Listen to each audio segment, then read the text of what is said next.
Vamos conversar um pouquinho sobre obesidade e alguns eixos hormonais. Então, nessa aula eu vou falar sobre o eixo ali do GH e IGF-1, o eixo ali estimulado pelo CRH e pelo cortisol, e também o eixo da tireoide, né? TRH, TSH, T4, T3. O que acontece no paciente ali com excesso de gordura, com obesidade? Ele tem uma menor produção de GH, né? E o que vai acontecer? Esse GH, ele tem como principal função a produção de IGF-1 ali no fígado, por exemplo, né? Fator de crescimento ali semelhante à insulina. Esse IGF-1 não é prejudicado. Por quê? Porque o obeso também tem níveis maiores de insulina. Logo, a insulina aqui mais alta acaba atuando no IGF-1 e também temos o que? Proteínas que se ligam ao IGF-1, né? Diminuindo sua ação, mas aumentando a sua meia-vida. Como a IGF-BP3 e IGF-BP1. Esse BP é de binding protein, então proteína de ligação. A insulina, ela inibe uma dessas proteínas de ligação, tornando o IGF-1 mais ativo, né? E por que o obeso, o paciente com obesidade, vai ter menos GH, menos hormônio do crescimento circulante? Porque ele vai ter um maior nível de ácido graxo livre. Ele vai ter o tecido adiposo aqui e fazendo uma maior produção de ácido graxo livre, no entanto, sem beta-oxidação suficiente, né? Até porque a própria resistência à insulina faz o quê?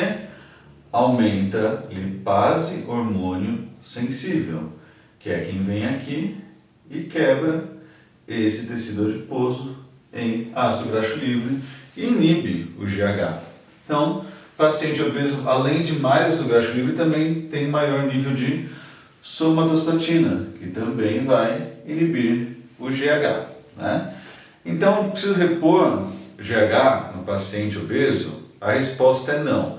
Primeiro, porque o custo-benefício não é bom, não altera o peso, embora possa ajudar um pouquinho, né, em alterar a proporção de massa livre de gordura e massa gorda.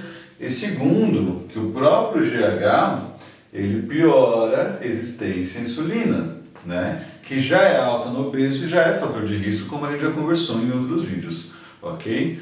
Bom, também temos que crianças com obesidade, né, elas podem até ter um baixo nível de GH, mas elas não têm problema de crescimento, a não ser que haja ali uma outra condição associada como o hipogonadismo.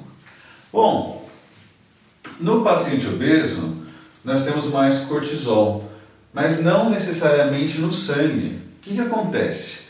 A produção de cortisol nesse paciente é maior, mas a depuração também é maior. Então, se a gente compara ali o paciente obeso com o paciente mais magro, não vai ter tanta diferença assim.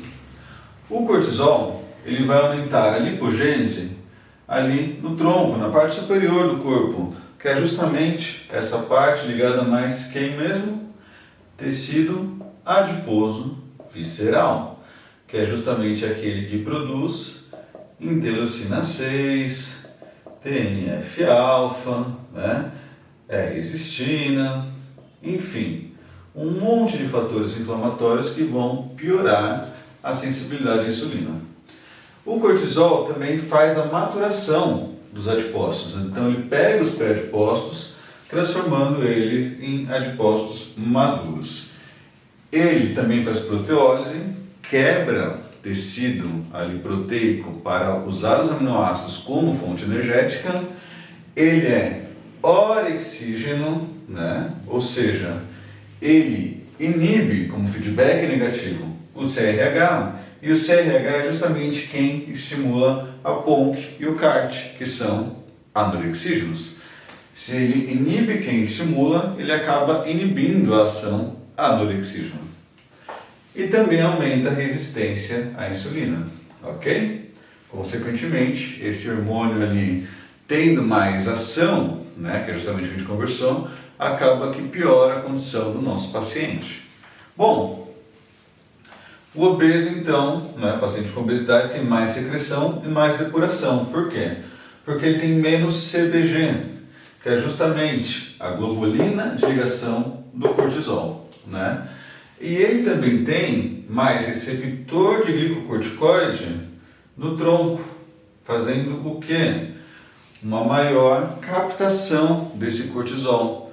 E nesse tecido, nós temos uma maior atividade da 11-beta-hidroxiesteroide desdrogenase tipo 1. 11-beta-hidroxiesteroide desdrogenase tipo 1 faz a conversão de cortisona para quem?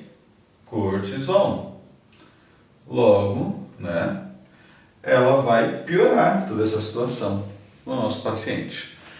Paciente obeso é que também pode ter níveis maiores de TSH, né, uma condição ali que não chega, nesse caso, a ser caracterizada como um hipotireoidismo. Por quê? Hipotireoidismo é uma tireoide pouco funcional, então ela aumenta o TSH na tentativa de tornar mais funcional, né? Olha, tem pouco T3 aqui, vamos aumentar TSH para ter mais T3 porque está hipo, né?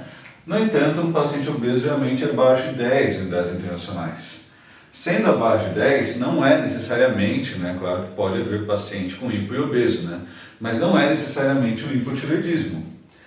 E o que acontece? A própria leptina mais alta, né? Já que o paciente obeso tem mais tecido adiposo, que é o cara que produz leptina, a própria leptina mais alta estimula TRH, né? E o TRH, que é o hormônio de liberação da tireoide, estimula TSH. No paciente obeso, nós temos uma tentativa do corpo, principalmente a nível pós-brandial, quando o paciente acaba de consumir os alimentos, do que? Aumentar a taxa metabólica basal. Então ele aumenta deiodinase tipo 1, que faz a conversão de T4 para T3, que é o mais ativo e que também vai ali fazer o quê? Tentar inibir esse TSH. No entanto, temos mais fatores aqui estimulando, né? E a nível pós-brandial temos diminuição de deiodinase tipo 3, que faz o quê? O T3 virar o T3 reverso, que é o inativo.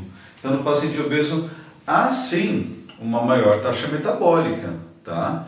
O problema é que não acompanha essa resistência à leptina, essa resistência à insulina, essa distribuição de gordura, essa inflamação, consequentemente é uma condição bem complicada, ok?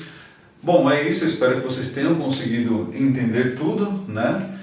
Caso tenham alguma sugestão para temas novos, basta escrever na caixinha e, se possível, me ajudem divulgando esse vídeo para que o canal continue crescendo. Muito obrigado a todos, até o próximo vídeo.